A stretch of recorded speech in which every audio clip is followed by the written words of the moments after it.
Say your car budget is $41,000 and you're trying to decide between getting this BMW Series 3 at $41,000 and this Toyota Camry at $25,000 and investing the rest. Say you go ahead and purchase this for $16,000 more than the Camry. If you invested $16K for 30 years at a 10% return, you'd have $279,000. That is your opportunity cost.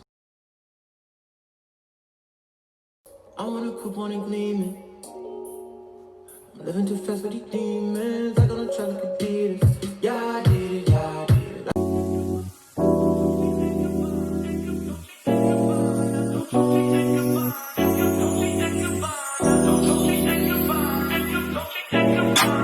Dolce and Gabbana, Fendi and Madonna. The main difference between fake rich people and real wealthy people: fake rich uses hard-earned money to buy fancy watches and cars and stuff. Wealthy people take their hard-earned money and they buy investments. These investments then can pay for fancy stuff. Do not do these things in your teens if you want to be successful. Number one, don't spend all your money. Yes, I understand you're young and you need to enjoy your life, but try and save something because it's going to help you so much in the future. Two is don't get addicted to stupid things like alcohol, drugs, cigarettes. Not only are they very expensive habits, but they also mess up your mind and you need this in order for you to be successful. Three, do not follow the crowd. Be your own person. If you want to do something and you know that it's right, and inside you, your conscience knows that it's right, do that thing. Forget what your friends are doing. Four, gambling. Gambling is one of the biggest reasons why people do not become successful. I personally know people who are multi-millionaires and now they are absolutely at the bottom because of gambling. Five, don't spend all your time on video games and entertainment. Yes, they're fun sometimes, but do it in moderation. Live better now. Here's the difference between how my girlfriend and I view money. I used coupons and got all of this stuff right here for $12. And what did you spend your $12 on? I got 4 things of breadsticks. What are you going to do with all that bread? I'm gonna eat it. Here's a success tip and secret that they don't teach you in school, and it can earn you millions of dollars. In fact, it comes from the book The Secret by Rhonda Byrne. All we are is a result of what we have thought. The best way to make money online as a teenager. Fiverr. Fiverr is an online marketplace for freelance services. So basically, if you're good at anything, sign up and you'll make money. You only have to be 13 years old. Do not do these things in your teens if you want to be successful. Part 2. Number 1, following fashion trends. Fashion trends are always changing. Every 3 months there's a new collection. Now, if you always want to follow it, you're always going to be spending money and just wasting it because you're going to feel your old clothes you can't wear anymore. Number 2, don't buy expensive or luxury brands.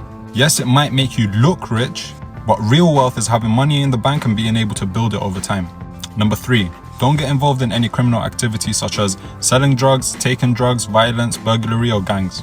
You're risking your life, and if you get a criminal record, it's going to be so hard to progress in the future.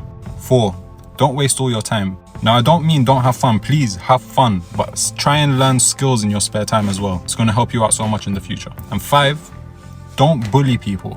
Not only does that make that person's life miserable, but it's also going to make you an unlikable character, and you never know, that person might be your boss in the future. Live better now. 5 recession-proof stocks. Colgate-Palmolive, Johnson & Johnson, Coca-Cola, 3M, Procter & Gamble. All of these companies have paid dividends for over 55 years, and every single year, they've increased their dividend. If you average $15 an hour for the entirety of your life, in your life you'll make $1.35 million.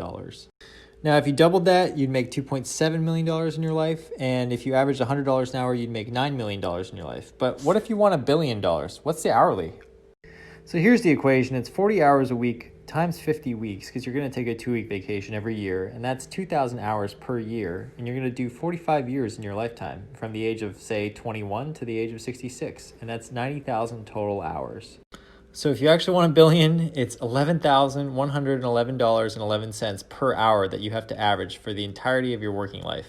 There aren't really any jobs that pay $11K an hour or more, so to do that, you're going to have to probably create something with scale, leverage, and have a bunch of equity in it to make that even possible.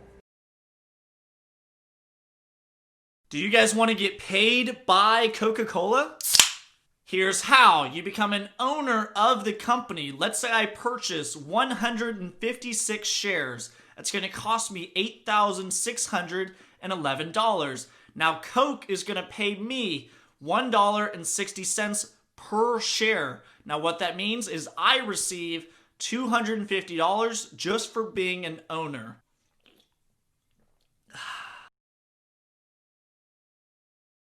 I may have found the next DraftKings or Nikola Motors. You've heard me talk about both these companies and seen the huge run that they've been on. And I may have found the next company to go on a huge run like these two. Now, this isn't financial advice, and it's a risky one, but definitely worth keeping your eye out on, and I'm definitely going to grab some shares. Both these companies merged with companies that are called SPACs. It stands for Special Purpose Acquisition Company. These are basically blank check companies that are set up just for the purpose of merging with a company that wants to go public. There's a new SPAC that just signed a letter of intent recently, and this is the description they gave of the company that they're looking to acquire. This company sounds a lot like the company Beyond Meat that went public recently at a huge valuation. There's lots of speculation out there that this could be Impossible Foods. They're one of Beyond Meat's biggest competitors, and they've talked about going public recently. Beyond Meat is currently valued at over $8 billion, so there's lots of potential. The name of this company is FMCI. Follow for part 2.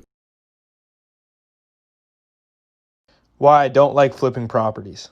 So, let's say I buy a flip for $120K and I put $40K into it in repairs. Now I'm all in with a total cost of $160K. So now let's say I could sell a property for $200K. That'd be a $40K gain, right? Wrong. First, you got to pay your realtor fees, and the average realtor is charged 6% per transaction. So you got to pay $12K, 6% times $200K. Then you got to pay closing costs, and let's assume that's 2% of the deal, so you're paying extra $4K in closing costs. So you're getting a total of $184K from the sale. That means your total profit is $24K. But wait, since you sold it in less than a year, you have to pay short-term capital gains on it. Capital gains are taxed at your marginal tax rate. So let's assume your marginal tax rate right now is 30%. So 30 times 24K is $72,000. That means the profit after tax is $16,800. So that $40K in profit quickly turned into $16,800. And this is why I like refinancing properties and keeping them as a rental. Here are my 3 keys to becoming a millionaire. Key number 1, make sure you make more than you spend. It sounds simple, but most of America actually spends more than they make. That's why we're in debt. So make sure you are making more than you spend. Key number 2, start your own business. The majority of millionaires own their own business. It's super difficult to become a millionaire while working for someone else. Key number 3, buy real estate. 90% of millionaires became millionaires because of real estate. So once you start making your money, start putting it into real estate. That's where the wealth generation begins. When I decide whether or not to buy a property, these are some things that I look for. First off, wooden windows aren't as good, and this one's broken, so this one has to be replaced. And this is a big one. It looks like there's a bullet hole right there, too. So as I walk in, there's actually gaps in the vinyl plank. And that means the foundation is settling a little bit. Old commercial tile flooring peeling up, that's not a big deal. We could just put new vinyl plank right over it. Now for a rental, this ceiling is not a big deal, but if I were to sell it, people don't like that. Buyers do not like the tile ceiling. You always want to check the breaker box, and as you can see, this one is updated, and it's a 200 amp. You can tell by it because it says 200 right there. So that's good. Ah, cool, little basketball court. Wood rotting. That's a no-no. The walls are drywall. That's good. Another red flag, none of these windows even freaking open. They've been painted shut and the sliders don't slide much anymore. Gutter falling off. So I can see myself spending about 20 to 25K in repairs in this property alone, and this is selling for $45,000. So here's a life hack to building wealth. Step number 1, you got to find a property that you can buy it at a 30% discount minus repair. So let's just say the property is worth $160 minus the 30%, $12,000 in repair, and you're able to buy it for $100,000. Step number 2, you got to go to the bank and ask for a rehab loan. So to get qualified for a rehab loan, you need a 3.5% down, so that's $3,500. So you take the $100,000 purchase price minus your down payment of $3,500, so the bank will put a loan on that property for $96,500. Step number 3 is you want to rehab it. And since you apply for the rehab loan, the bank will loan you the $12,000 for the rehab. Step number 4, you want to rent it. And let's just say you're able to rent it for $1,200 a month. Step number 5, you want to go back to the bank and ask for a cash out refi. Step number 6, the bank will send the appraiser out, and let's just say it appraised for $160. The bank will loan you 75% on the appraised value. So now your new mortgage is $120. That $1,000 will pay off the old loan of $96,000 and the rehab for $12,000. After everything, you'll be able to get $11,500 back. Then you're gonna take that money, go find a property, and do this again. If you're sitting at home with $0 right now, you could be making money. All you gotta do is go onto the free section of Facebook Marketplace, pick up stuff, sell it. You can also watch movie previews and get paid. You could also be taking Google surveys. Top 10 financial goals for your money in 2020. Start a side hustle. Save 20% of your income.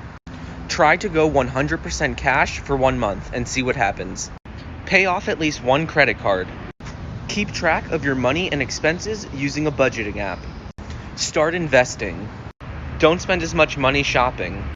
Set a budget and don't go over it. Negotiate your salary.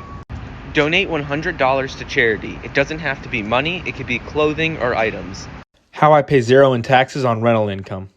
So I bought this property, I'm all in for $110,000. This property rents for $1,100 a month and the annual income is $13,200. But as a rental property owner, you get to write off the taxes. On this property, I pay $1,400 a year in property taxes. I get to write off the insurance, which is $1,000 a year. I get to write off the repairs, which last year I spent about $1,200 in repairs.